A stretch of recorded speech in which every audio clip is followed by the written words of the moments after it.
Hello everyone, welcome back to our channel English माध्यम के platform पे मैं हूं आपकी एजुकेटर प्रियंका ठाकुर और हम सॉल्व कर रहे हैं एक्टोरियल बेस्ड प्रैक्टिस एक्सरसाइज। स्टार्ट करते हैं आज का session with thought of the day, that is believe that you can and you are half way there, यानी कि इस बात पे विश्वास रखो कि आप ये काम कर सकते हो। ठीक है, और आपके जो आधा रास्ता है लगभग लगभग वो आप मान लो आपने तय कर लिया। ठीक है, क्योंकि किसी भी चीज को हासिल करने के लिए सबसे पहले, किसी भी रास्ते पे चलने से पहले सबसे पहली चीज जो जरूरी होती है वो होती है आत्मविश्वास या बिलीफ। ठीक है, सो स्टार्ट करते हैं reading comprehension and practice exercise for SSCGL 2025। The formulation of the immigration and foreigners exemption order. Formulation मतलब किसी चीज का गठन करना। तो यहाँ पे कुछ बनाया गया है। क्या बनाया गया है? Immigration and foreigners exemption order 2025। इसके गठन के साथ ही notified by the union home ministry of home affairs, तो जो कि नोटिफाई किया गया union ministry of home affairs द्वारा सितंबर 1 2025 को, provides greater clarity on certain issues. ये और ज्यादा स्पष्टता दिखाता है कुछ मसलों के ऊपर कंसर्निंग इंडियाज इमिग्रेशन फ्रेमवर्क, जो कि किससे जुड़ा हुआ है? हिंदुस्तान का इमिग्रेशन फ्रेमवर्क से, स्ट्रक्चर से जुड़ा हुआ है। It exempts a set of people from the requirement of a valid passport or other valid travel documents. तो एग्जेम्प्ट करना मतलब बाहर करना, किसी चीज से बाहर रखना। तो बोल रहे हैं कि इसमें बाहर रखा जाता है कुछ लोगों को, कुछ ग्रुप ऑफ पीपल, कुछ सेट ऑफ पीपल को, लोगों को जिनको की रिक्वायरमेंट नहीं है। किस चीज की रिक्वायरमेंट नहीं है? कोई वैलिड पासपोर्ट होने की या कोई दूसरे वैलिड ट्रैवल डॉक्यूमेंट्स होने की, वैलिड वीजा टू एंटर, कोई वैलिड वीजा नहीं चाहिए उन्हें एंटर करने के लिए, रुकने के लिए और देश से बाहर जाने के लिए। ठीक है, अब ये क्यों हुआ था कि जब NRC और CA लागू करने की बात कर रहे थे तो ये बहुत बड़ा सवाल उठ रहा था। कई लोगों के मन में ये सवाल थे कि जैसे बहुत सालों पहले 90s के दौरान में श्रीलंका से कुछ रेफ्यूजीज या फिर पाकिस्तान से कुछ माइनॉरिटी रेफ्यूजीज या भूटान से, नेपाल से, तिब्बत से जो दलाई लामा और उनके जो ग्रुप्स हैं पूरे, है ना, वो लोग यहाँ पर आए हैं रहने के लिए शरणार्थी के तौर पे। तो क्या उनको भी निकाल दिया जाएगा? क्या उनको भी बाहर कर दिया जाएगा? ठीक है, तो ये कुछ सवाल थे। तो उनका जवाब देते हुए, क्योंकि उनके पास तो वैलिड डॉक्यूमेंट होना संभव नहीं है, तो ये जवाब देते हुए कहा गया कि कुछ सेट ऑफ पीपल हैं जिनको ये डॉक्यूमेंट्स की जरूरत नहीं। Apart from specified sets of Indian citizens, अब कुछ हिंदुस्तानी नागरिकों के अलावा it covers nationals of Nepal and Bhutan, इसमें नेपाल और भूटान जैसे देशों के नागरिक भी शामिल हैं। तिब्बतन रिफ्यूजीज शामिल हैं। 6 religious minorities from Afghanistan, Bangladesh and Pakistan, यहाँ के 6 माइनॉरिटी, धार्मिक माइनॉरिटीज जो लोग हैं वो शामिल हैं, और श्रीलंकन तमिल शामिल हैं। A significant aspect is the reference to the Sri Lankan Tamil refugees. अब एक जो बहुत बहुत महत्वपूर्ण पहलू एस्पेक्ट है वो ये है कि यहाँ पे श्रीलंकन तमिल रेफ्यूजीज का हवाला दिया गया है, उनको रेफर किया गया है। With many living in Tamil Nadu since 1990s, जो कि 1990 के दौर में से हिंदुस्तान में रह रहे हैं, तमिलनाडु में रह रहे हैं। The order protects them from forcible repatriation to Sri Lanka. अब ये जो ऑर्डर है ये उनको प्रोटेक्ट करता है, किस चीज से उनको संरक्षित करता है? कि उनको जबरदस्ती श्रीलंका को वापस नहीं भेजा जाएगा, वापस नहीं सौंपा जाएगा। The stipulations being that they should have taken shelter in the country on January 9 2015। लेकिन यहाँ पे एक कंडीशन है, स्टिपुलेशन है, एक कंडीशन है। कंडीशन क्या है? कि उन्होंने देश में शरण 9 जनवरी 2015 को ली हो एंड रजिस्टर्ड देमसेल्फ, और उस समय अपने आप को रजिस्टर करवाया हो। ठीक है, क्योंकि जो हमारे पास शरणार्थी आए हैं हमने उनके लिए भी प्रावधान लगाया है, जैसे कभी ना कभी हमारी सरकारें जो है कुछ प्लान्स वगैरह लेकर आती हैं, तो ऐसा एक प्लान लाया होगा कि 9 जनवरी 2015 को आप लोग रजिस्टर करवा लो। ठीक है, जैसे कि जब हमारी नोटबंदी हुई थी, जब 2000 के नोट बंद हुए थे तो हमें सितंबर तक का टाइम दिया गया था ना कि भाई आप इस टाइम तक वो 2000 के नोट अपने चेंज करवा लो।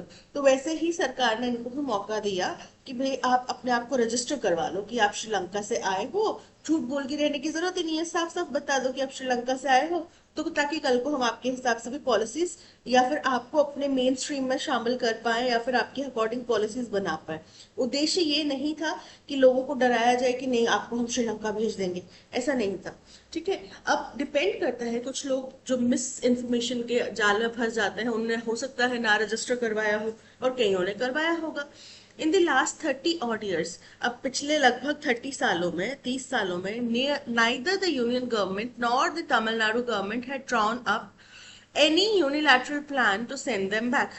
तो बोल रहे हैं कि ना ही केंद्र सरकार ने पिछले 30 सालों में, अब केंद्र में सरकारें बदली हैं पिछले 30 सालों में, ठीक है, तो बोल रहे ना ही केंद्र सरकार ने ना ही तमिलनाडु की सरकार ने ऐसा कोई भी प्लान यूनिलैटरल यानी कि अपना खुद का प्लान, चाहे केंद्र सरकार ने कोई ऐसा प्लान निकाला हो चाहे तमिलनाडु की सरकार ने ऐसा कोई प्लान निकाला हो, ठीक है, तो ऐसा कोई प्लान नहीं निकाला कि उनको वापस भेजा जाएगा। In fact, after the end of the civil war in Sri Lanka in 2009, बोल रहे हैं बल्कि 2009 में जब श्रीलंका में सिविल वॉर खत्म हुआ, both the governments have been doing their bit to ensure their welfare। दोनों ही सरकारें, केंद्र सरकार भी और तमिलनाडु की सरकार भी अपना अपना जो भी योगदान है, देयर बिट मतलब अपनी तरफ से जो उनका बन पड़ रहा है वो कर रहे हैं, ताकि ये सुनिश्चित किया जाए कि इन लोगों का भी वेलफेयर देखा जा सके। Yet, Sri Lankan Tamils were not included when the Union government amended the Citizenship Act 6 years ago। फिर भी श्रीलंकन तमिल्स को जब सिटीजनशिप एक्ट जो कि 6 साल पहले अमेंड किया गया था केंद्र सरकार द्वारा, उस लिस्ट में शामिल नहीं किया गया to provide citizenship to the 6 non Muslim groups. अब ये अमेंडमेंट क्यों किया गया था? ताकि 6 जो नॉन मुस्लिम ग्रुप्स हैं उनको सिटीजनशिप दी जा सके, उनको भारत की नागरिकता दी जा सके from the 3 Muslim majority countries, जो कि 3 मुस्लिम मेजोरिटी कंट्रीज से आते हैं। कौन कौन सी होगी? अफगानिस्तान, श्रीलंका और Bangladesh. Thus, the order gives Tamil refugees some relief। इसलिए ये जो प्रस्ताव आया है, ये जो ऑर्डर आया है, ये तमिल रेफ्यूजीज को कुछ यहाँ पे राहत मिलती है। However, there are unanswered questions। हालांकि अभी भी कुछ सवाल हैं जो पेंडिंग है, जिनके जवाब नहीं मिले हैं।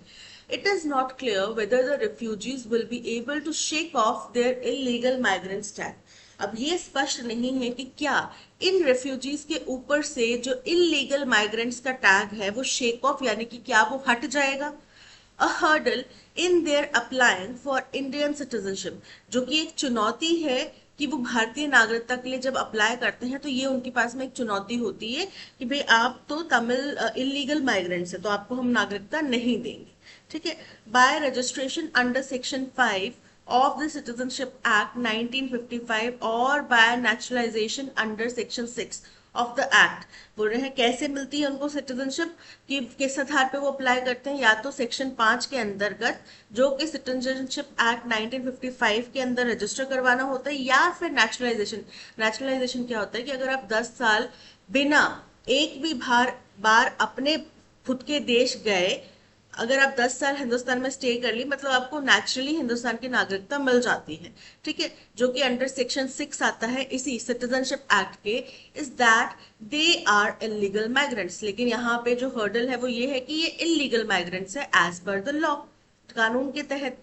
when the refugees are not considered eligible to apply for a long term visa, जब इन refugees को नहीं एलिजिबल माना जाता, पात्र नहीं माना जाता कि वो लॉन्ग टर्म वीजा के लिए अप्लाई कर सकते हैं, it is doubtful whether they will be able to seek citizenship. तो इस बात में संदेह उठता है कि क्या ये सिटीजनशिप ले सकते हैं भारत की। LTVs will enable their gainful employment and higher education। अगर उनके पास में लॉन्ग टर्म वीजा होता है, अगर उनको ये दे दिया जाता है तो उससे उनको कोई एम्प्लॉयमेंट हासिल करने में, हायर एजुकेशन हासिल करने में मदद मिलेगी। बट अगर वो वही नहीं अप्लाई कर सकते, सिर्फ इस बात को ध्यान में रखते हैं कि वो इलीगल माइग्रेंट्स हैं, तो क्या वो भारत की नागरिकता के लिए अप्लाई कर पाएंगे? In the run up to the enactment of the citizenship amendment act 2009, जब ये चल रहा था प्रक्रिया की सिटीजनशिप अमेंडमेंट एक्ट 2009 जब लागू होने वाला था, the ministry had justified their exclusion. तब मिनिस्ट्री ने उनको जो इस लिस्ट से बाहर किया गया था उसको जस्टिफाई किया था, and had taken the stand that they were among those eligible for LTVs if they could prove that they have they had been victims of operation in their countries of origin, कि उन्होंने कहा था, उन्होंने ये stand लिया था कि जो लोग एलटीवी के लिए, लॉन्ग टर्म वीजा के लिए एलिजिबल हैं, ये लोग भी उनमें शामिल हो सकते हैं अगर अगर इफ दे कुड प्रूव, अगर वो साबित कर दे दैट दे हैड बीन, कि वो रहे हैं, क्या रहे हैं, victims of operation in their countries of origin, कि जिस देश के वो नागरिक हैं वहां पे उनको अप्रेस किया जा रहा है, दबाया जा रहा है, उनका दमन किया जा रहा है उनके देश के द्वारा। ठीक है, वो विक्टिम्स हैं, वो मुजरिम नहीं है, वो कल्प्रिट्स नहीं है, वो विक्टिम्स हैं। ये बात अगर उन्होंने साबित कर दी तो वो भी एलटीवी के लिए अप्लाई कर सकते हैं। The centre would do well if it liberalised it's stand on LTVs for the deserving among the Sri Lankan Tamil refugees। तो केंद्र बहुत अच्छा कार्य करेगा अगर वो जो उनका स्टैंस है, जो उनका ओपिनियन है, जो उनका दृढ़ एक संकल्प है एलटीवी के ऊपर, उसको थोड़ा सा लिबरलाइज कर दे। किन के लिए? उन श्रीलंकन तमिल रेफ्यूजीज के लिए जो कि इसको डिजर्व करते हैं। The certificate of identity for Tibetan refugees can be a model. ऐसे में जो certificate of identity Tibetan refugees के लिए दिया गया है वो एक मॉडल हो सकता है, वो एक सैंपल हो सकता है कि कैसे श्रीलंकन तमिल्स को भी हम ये सर्टिफिकेट दे सकते हैं। It is also time that India and Sri Lanka took early steps for voluntary repatriation among a scheme of structured assistance। बोल रहे हैं कि ये ऐसा समय भी है कि जब हिंदुस्तान और श्रीलंका जो है कुछ कदम उठाएं। किस चीज के लिए? कि वॉलंटरी अगर कोई लोग रिपैट्रिएट करना चाहते हैं, कोई स्कीम के माध्यम से, कोई स्ट्रक्चर उनको मदद मिले, है ना, सिस्टमैटिक उनको मदद मिले उसके माध्यम से, तो वो किया जा सके। Local integration is also an option to sort out the issue. ऐसे में लोकल गवर्नमेंट्स या लोकल जो पॉलिटिशियंस हैं उनका हस्तक्षेप भी इस मसले को सॉर्ट आउट करने का, इस मसले को सुलझाने का एक ऑप्शन हो सकता है। Fundamentally the stake holders should adopt a human approach. तो बेसिकली बात यह है कि जो लोग भी इसमें शामिल हैं उनको बहुत मानवीय रूप से इसको डील करना चाहिए, उनको थोड़ी मनुष्यता, ह्यूमैनिटी दिखानी चाहिए, ना कि क्रूरता दिखानी चाहिए किसी तानाशाह की तरह। ठीक है, ये था पैसेज। आई होप आपको समझ में आया होगा। अब चलते हैं क्वेश्चन नंबर 1 की तरफ। What concrete relief does Immigration and Foreign Exemption Order 2025 provide to eligible Sri Lankan refugees? तो उनको क्या मिला है? कौन सा एक मजबूत ठोस राहत की सांस मिली है? वो ये है कि इन लोगों को जबरदस्ती इनके देश को नहीं सौंपा जाएगा, वहां पे नहीं भेजा जाएगा। अगर जो कट ऑफ डेट दी गई थी ये उससे पहले या उस डेट तक ये लोग रजिस्टर किए हैं तो automatic grant of Indian citizenship. तो ऐसा नहीं है कि उनको भारत की नागरिकता ऑटोमेटिकली मिल जाएगी। ठीक है, एक सिस्टम होता है कि अगर आपने 10 ईयर्स तक हिंदुस्तान में विदाउट इवन वन टाइम आप अपने देश गए, अपने जो कंट्री ऑफ ओरिजिन है वहां बिना एक भी बार गए, अगर 10 साल कंटिन्यूसली आपने हिंदुस्तान में रह लिया तो आप हिंदुस्तान को आपको हिंदुस्तान की नागरिकता नेचुरली मिल जाती है। बट इसमें कंडीशन ये है कि आप लीगली आए होने चाहिए, आप इलीगल इमिग्रेंट्स नहीं होने चाहिए। ठीक है, लेकिन यहाँ पे जो तमिलियन रेफ्यूजीज है, श्रीलंकन तमिल जो है रेफ्यूजीज, वो इलीगल इमिग्रेंट्स हैं, तो इसीलिए उनके साथ में ये 10 इयर्स वाली पॉलिसी काम नहीं करती। तो उनको प्रोटेक्ट करने के लिए ये पॉलिसी लाई गई है ताकि वो लोग भी हिंदुस्तान की नागरिकता के लिए अप्लाई कर सके, या फिर उनको ये आश्वासन हो कि उन्हें जबरदस्ती उनके देश नहीं भेजा जाए। Protection from forcible repatriation subject to cut off date and registration, बिल्कुल करेक्ट है, option B is correct. Which single policy change would most directly remove the principal legal barrier to citizenship applications for Sri Lankan Tamil refugees described in the passage? बोल रहे हैं कौन सा single policy change जो है वो सबसे बड़ा जो एक लीगल बैरियर है, लीगल चुनौती है कि श्रीलंकन तमिल रेफ्यूजीज जो हैं वो हिंदुस्तान में अपनी सिटीजनशिप के लिए नहीं अप्लाई कर पा रहे, उसको हटा देगा। तो देखो ऐसा है कि उनके ऊपर टैग लगा है इलीगल इमिग्रेंट्स का।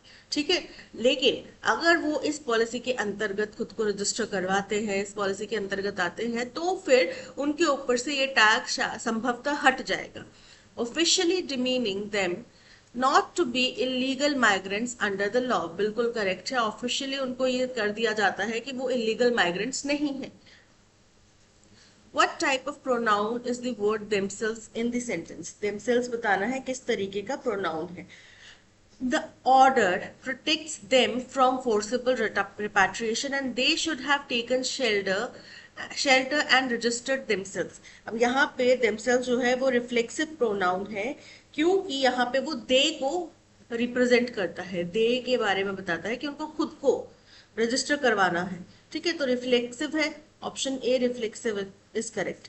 एम्फैटिक क्यों नहीं है? तो अगर दे देमसेल्व्स रजिस्टर्ड उनके ऊपर जोर दिया जाता तो ये एम्फैटिक होता. रिलेटिव हु विच दैट आता है, relative. Demonstrative this that these, ये सब आते हैं शब्द जो डेमोन्स्ट्रेटिव होते हैं. So option A reflexive is correct. Correct subject verb agreement हमें बताना है. The order protect them from forcible repatriation to Sri Lanka. ये जो ऑर्डर है ये उनको प्रोटेक्ट करता है. तो ऑर्डर है, क्या होना चाहिए था? प्रोटेक्ट्स होना चाहिए था. ठीक है, लेकिन यहाँ पे क्या आ रहा है? प्रोटेक्ट आ रहा है. तो प्रोटेक्ट्स क्यों होना चाहिए था? क्योंकि ऑर्डर सिंगुलर है तो प्रोटेक्ट्स भी सिंगुलर होना चाहिए था. There is unanswered questions. Questions है प्लूरल, एस आ रहा है प्लूरल है, तो इस कैसे होगा? क्या आएगा? देयर आर, कुछ अनसुलझे सवाल हैं अभी भी. Both the governments have been doing their bit to ensure their welfare. कि दोनों ही सरकारें अपने अपने सीमा में जो कुछ भी है वो कर रही हैं ताकि ये सुनिश्चित किया जा सके कि इन लोगों की भलाई देखी जा रही है. ठीक है, तो इसमें कोई एरर नहीं है क्योंकि गवर्नमेंट्स है, प्लूरल है, तो हैव बीन प्लूरल ही आ रहा है. Option C is correct. और करती आई हैं, हैव बीन डूइंग, पहले भी कर रही थी अभी भी करती आई हैं.